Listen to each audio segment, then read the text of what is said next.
Hello and welcome to another episode of the Tejano Traveler Adventures. I am your host, Wally, and we're still here in Galveston. I love Galveston, and I love this place. It's Fort Travis Park. It's an actual ex-military battery park, which means it was like a fort and it had batteries, which is not like batteries that you put inside a toy, but it's actually talking about guns. Big, huge guns that would defend the coast. There's a former military headquarters right there. There's a building that had everything that you needed to have.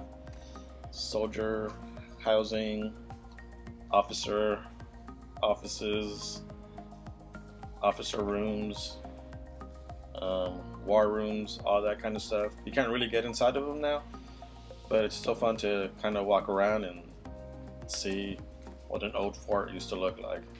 It was built back at the beginning of the 1900s. It was called Fort Travis in honor of William Colonel Travis, who died at the Alamo.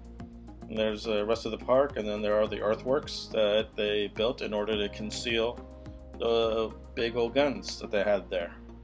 They would shoot out into the harbor and destroy other ships and such. They built a seawall after the hurricane. I think it was a 21-foot tall seawall. And rain hit me pretty hard that day. But you know what? It's just rain. I can soldier on in support of my 42 subscribers. And there's a waterfront.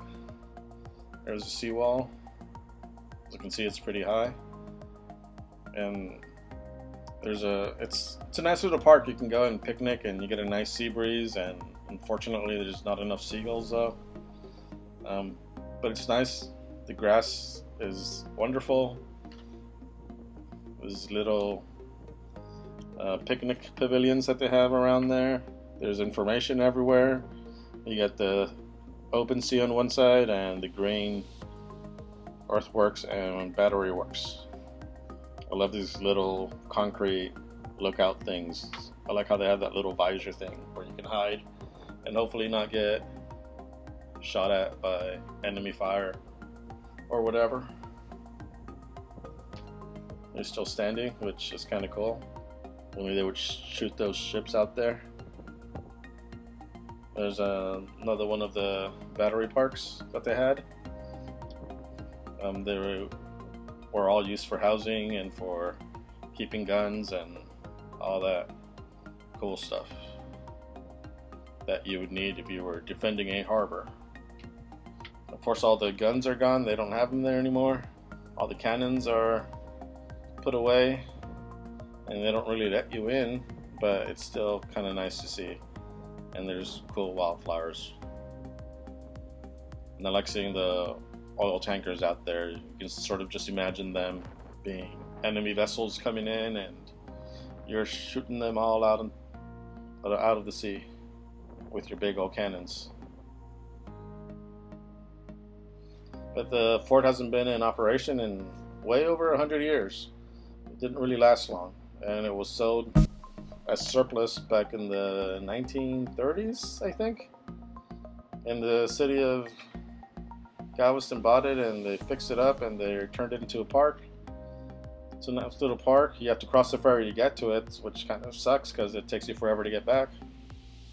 But once you're there, you got some great marshlands for you birders out there. They got great historical and military history artifacts there and places to visit.